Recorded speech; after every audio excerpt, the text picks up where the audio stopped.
me just take out my notes. It's a thing that in my head I'm calling anti-attachment attachment, or like triple A. We're gonna. Okay. It's social sexual. We need to give everything a nickname. Yeah. Well, anyway, basically, it's this thing that I'm noticing. Well, we've talked about this before, but it's just kind of like maybe we can riff on it and highlight it. But there's a thing that all the attachment types do to avoid or counteract their own attachment, and it's a huge problem in the sense of them mistyping. We've talked a lot about this with 4, but for example, 9 it's like they instinctively know that they will absorb and adapt and like literally almost like become a blank slate and like take in, absorb the watercolor, whatever. So they do things to avoid that by, like we just saw with the Ariana Grande video, where she's like either they start giving these hard no's, or they just like don't go outside. Like they don't do anything. They will actually avoid people completely because they don't want you to take their energy. 6s have these intense contradictions because they know the second you say something, they're like, oh, I have to push against this, because the second you start talking in a slightly authoritarian manner, I'm going to absorb, I'm going to take it. It's going to become my own thoughts. So I have to be on guard all the time to avoid that sense of being taken by everybody else's head center. Right. And 3s, it's interesting with 3s because I find that they actually have this really intense sensitivity around originality and copycats. They have, that's my signature shirt. You can't wear my signature. That's the shirt I wear. It could just be like a black T-shirt or something, but it's like, but that's the thing. That's my thing.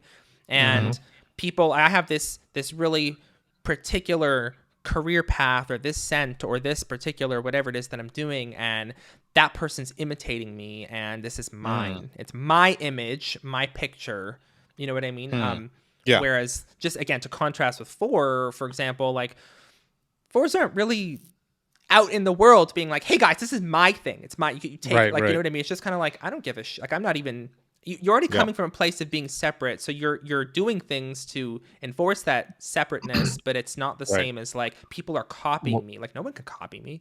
Well, attachment types, it's you're trying to prove it to this collective that's in your consciousness, right? Whereas 4 is already not in the collective, so there's nothing to prove in a way. I mean, there's still a chip on their shoulder about, I don't know, there's a lot of that's not me, or no kind of stuff, but it's it doesn't have that, I don't know, rebel against the collective kind of feeling or something. Right. Well, because maybe like we watched with the Meghan Markle video, like everything she was referencing were things that she knew would have social value. But it's interesting to see that even 3s, when they frame themselves in that way, that there is still kind of a sense of, I have like a singular trajectory that's unique. They're trying to find the thing that has social value that's only theirs. Where it's like 4 is like, I don't necessarily, like nothing that you value is going to be, I'm looking at everything you value and being like, not that. Whereas 3s are going into the space of valued stuff and saying, okay, that's the one, that's mine.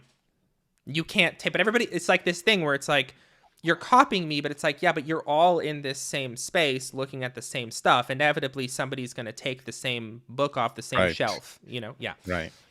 One of the things we're hitting, I think, a couple of times now is 3 as like a soloist, you know? It's like, I've got this, and that's part of how they're doing AAA, right? They're doing, they're doing. We're gonna try and make this work. It's gonna be, you're right. You're gonna see people are gonna be AAAing all over inside the Facebook.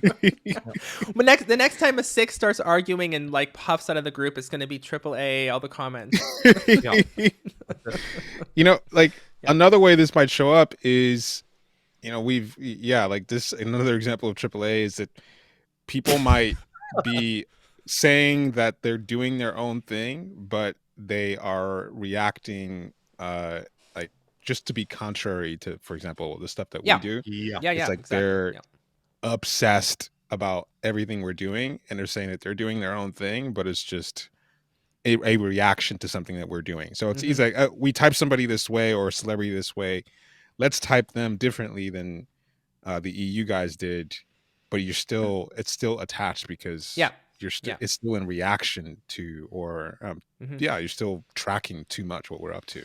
You're going into the same space and taking the same thing and saying, this is my single thing, and then being upset that other people are copying you or doing the same thing. Right. Yeah. That's like putting yourself in a circular logic right there. Yeah. Which is what attachment is. It's circular.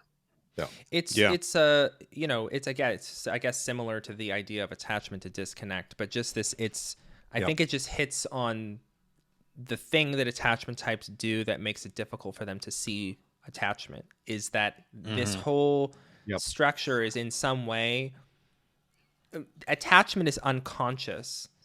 Anti-attachment, attachment in a way is the conscious thing that's right. that you're experiencing. And so that's what it feels like you are. And that's, again, I think that's why so many people have latched onto 4, because 4 is the type that in some way mimics that concept of AAA. Yeah. Yeah. Do you know, the funny thing to me is just to look at anytime a truly original idea or stance shows up, if it's not familiar, just like eating something that you've never had before, you don't have any baseline reason to like it. And so when we first started on Facebook with the group, and even just before the group, just like the vitriol that people, and the sort of like how upset people would be at even the notion that they might not be a 4. And it's just been interesting to see how that thought virus has spread over the last 4 or 5 years, that the reaction is not as intense anymore, because it's become part of something that people are familiar with and they could attach to. Now it's not just us. We're not the only ones doing, say, hey, you might not be a 4 anymore. So it's just interesting to see like the life cycle of attachment, that if something is truly new, no one's going to like or agree with it. And eventually time goes on, it becomes familiar, and people start attaching to it, and people start copying it. Then it becomes just like a decade or so goes by, then it becomes canon, and it's just because what people, they just accept as fact. It's in that common space now, that library of value. Now it's in that space, so it now becomes exactly. Yeah, it's just interesting how things start out on the fringe, like the grunge movement with Nirvana and those bands, and then it just becomes a thing where a style you can pick up at Target. No, then everybody has to do depressive, suicidal music once Nirvana is in, right? It's just, I think it's interesting because I see this a lot with like six fixers. It's just this, and myself too. It's not just core 6, but just like even people with the fixes, it is a sense of like, when we're doing our typings, for example, I'm literally have to be like, because we're all just, I mean, we come and then we're all just doing like this. And it's just like, if I don't have a really solid idea of what my thought is, the second somebody says something else, it's like, oh, maybe that's true. And so either I have to, I'm just like my own reaction is either I have to acknowledge that what they're saying is correct, or start yelling, like to be like, no, don't put that, you know what I mean? Like, it's just a reaction. And so, it's like, how getting the 6 challenge is like, how do I get in that space where I'm really just like, okay, what's my actual thought? And what's this thought, and do they actually connect, without getting stuck in that sudden AAA where you're like, I have to, I'm either going to do that merge, or I'm going to just like put a wall down and start arguing. Push. Yeah, that's interesting. The 6 style of conceptualizing versus like 5 or 7, because for me it feels like I can try on that point of view. It doesn't mean I have to take it on. Like, let's just, new thought experiment. Let's go and see what happens from this sort of trail of thought. And if it is right, then it'll pierce through, and it'll be more and more and more layers. So I'll drop what I'm doing now to see if that one has any any depth to it. Yeah. And it's like, I don't really understand. I understand that in the head center, but I don't feel those things happening to me in the other two centers.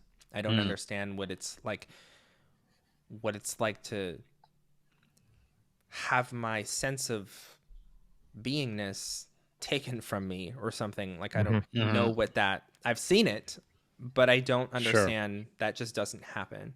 My thoughts, my ideas, navigation, all that head stuff, that I can get it. Or in the image center, there's so many times where it's like threes or three fixers are like, this is my, like, I drew this and then they drew that, or I wore this and then they wore that, or it's just kind of like, what are you talking about? Like, I mean, and I'm kind of like, yeah, but they're both just things that anyone could do. It's like, if you have a unique signature on your art or your style or your whatever, I'm thinking about art just because that's a kind of thing that you can like present as a specific, but like, if whoever you are is going to come out, you don't have to protect it and be like, that person's copying. They can't copy you. It's not, unless you were copying everybody else to begin with. Right. Yeah, I think 3 is a little tricky because it's like the way just that 3 does attachment that can seem like, AAA is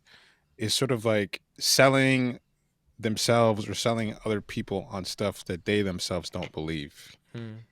And That's so it's this thing where, they might convince other people of a certain point of view because that's what they see that those people at that point in time will value.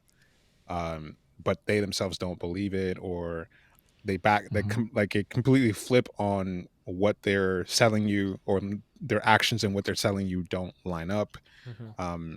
It can be, that can be like a negative sort of attachment thing that they're doing, where depending on what room they're in, they're going to be selling a different story. It's like the Tinder Piece Theater thing that we did, where you said something like, everyone's sad that they're not standing out, but they're putting themselves on this spectrum of sameness, because it's like the things that people value on a profile or whatever, pineapple on pizza, whatever the fucking bullshit that people, I like tacos, just ask, just a guy, just kill me, whatever. But then there's this sense of like this sadness of sameness, and in a sense, like, again, this originality wound in the 3 heart center, that like, I'm not original, but I like purposely didn't do anything original. So then the 3 will do one thing maybe that's original, or like something specific, and that one thing gets copied, or they see it somewhere else. And everybody's trying to take my identity. It's like, right. No, yeah. Right.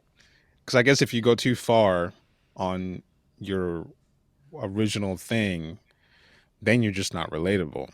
Then you're not, you're not getting the attachment. I find that really interesting that because I mean, I got on a dating app just for, it only lasted for a couple of days, and just to make a profile and see what that exercise was. And I just couldn't imagine not saying anything other than who I was, which if you describe yourself honestly, you're going to be distinct in some kind of way. But if you're scrolling through most dating apps, the things that people say, people are saying most of the same stuff. It's all this. It's like it is. It's like it's an epidemic.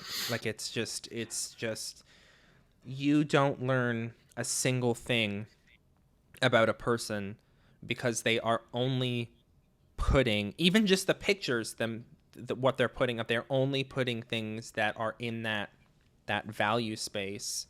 That's like an interesting concept, actually. I mean, I'm thinking sort of spatially here, but like, it's like I'm picturing, like, I'm looking at the books behind me. I was picturing like a big library where it's like, these are all the books, these are all the things that like are valued, so you can take this and read that and borrow this and bring it back and that kind of thing, but it's in that space. And then there's like a bunch of other books that don't make it to that. Maybe it's Barnes and Noble, because we all know that Barnes and Noble doesn't sell books. You ever gone in? So there's like the Canadian equivalent of Barnes and Noble, which is like Indigo. And if you go into Indigo and you're actually looking for a specific book, they won't have it. They do have like TikTok reads, and they have like Wow. pillows. But That's what they had to yeah, do to Right. survive, basically. yeah. Anyway, that's that's the like Tinder piece theater space. People walk into Indigo and they're like, okay, I can only buy stuff in here to put on my profile. Yeah. I just don't, because to me it's like, what's the point of, because I had this, me and OD, he was the one who told me about it, and he was doing sort of the Bermuda thing of, this is what you need to say to get responses, or Yeah. to What get you people need to to say. trust you. Yeah. Right. Yeah, and I'm like, well, what's the point of saying stuff to get people in the door when Yeah. the person who's in the door is not going to line up with what you're saying? I could say all the things that would make someone feel like, oh, he's this, that, and the other, but that's not. But I mean, then I don't understand. I don't understand who are it. they going to meet when they meet you? Yeah. Like, it's not, I have to, my profile was, it alienated lots of people, but also people were intrigued because they'd be Right. swiping and swiping. I got a lot of messages. I got, people that were, I mean, and then again, like, most of them very instantly were like, I don't like this guy, or I didn't like them, so it didn't work out. But that's fine. Like, they were just like, well, I see something that's different and I want to find out what it is. And then when they do find, again, I'm not going to continue. I'm not going to do attachment and be like, oh yeah, like I'll hide who I am and then we'll meet. It's like, no, I want you to see right now Right. that this is either it or it's not. Like, you know what I mean? And so because I want to know if the person who keeps seeing me is seeing me because they want to see me. Yeah, it's what they're doing is like setting up a long-term anti-attachment project almost by Yeah. doing something generic. Exactly. Then you get to know them, Exactly. and then it's like, why did you think I was that thing in my profile? I guess it's setting up an attachment to disconnect or AAA dynamic where Yep. no one actually, it's sort of like the I don't know, like sales page online. Like, no one actually believes that they're going to get what the thing is saying it is. It's using all the words to get you to buy. So you set up a profile online because you want people to message you, you want people to want to go on a date with you, and you assume that eventually that they don't actually believe that what you wrote is the real you, that they will eventually get to know the real you over time. And I'm just like, why don't you get to know the real me in a couple, as much as I could convey in a couple sentences versus hiding that? Well, I guess you don't get the attachment. You end up alienating most people. But I'm like, we end up at the same place eventually. Like, I date you for 6 months and I realize you're not the person I thought you were. Yeah. I'm going to break up. Yeah. Yep. And I've been in situations too where I've dated. I've been in relationships twice with a 7. Every time I think about that, I'm just like 2 different 7s. That's crazy. Anyway, and there's something about 7, like the nice you like 7 pain. DJ. That's what you like. No, well, there's something, I don't know. There's a great chemistry there, let's say. But anyway, when you first, and I've talked to a lot of 7s, it's the hexad strategy. Like, I guess on the other side of this, the hexad strategy is overwhelming because you're just like, I'm a hexad, so I'm going, I do not like a lot of this. Right. Can you stop? Right. Like, just give me like one piece at a time so that I can see if I like it. You can't just throw all this shit at me because I hate everything. So like, just stop. Yeah. Yeah. I mean, there is something to be said about the attachment strategy of. I mean, you can't do too much of the hexad thing and too much of it. I mean, that's one thing I recognized is, yes, there is a middle ground here of wanting to seem like a safe, friendly person who cares about the things that people care about. And then on the other hand, you want to be honest about the core, essential core of you. And that you want to convey that without seeming like I just fucking want to alienate everyone. So, and that's one thing I'm trying to, pay more attention to is like, let me look at all the stuff the attachment types are saying is how can I signal to that without lying? Yeah, I think I had sort of figured out at least the best way that felt right to me to do that, where I was like, okay, without like waterfalling, whatever, people with all of this stuff that's going to alienate them. Let me really think about what are the things about me that truly are important and that I need people to understand. Like the fact that I really love fine things in life, fine dining, like the utmost quality in everything, and like high, that is an important thing about me that like if you're fine with that, cool. If you're like the opposite where you're like that's pretentious, it's like no, done, not gonna work. Right. So it's like you're kind of just like, and how do I write that on a profile that's not demeaning and condescending to people who are reading it, because I do want to attract people. So it was like, okay, just try picking out those few things that are like, this is clear and solid and it's inviting, but it's not lying, and that is hard. Yeah, I thought that was an interesting challenge, because I mean I've got a double with the social blind, because you've got with social and image hexad, you've got some awareness of I need to shape myself with the impressions that people are having of me, and so I was like working on that, but I still don't think I did a good enough job, because I was still like I said something along the lines of I'm a reclusive podcaster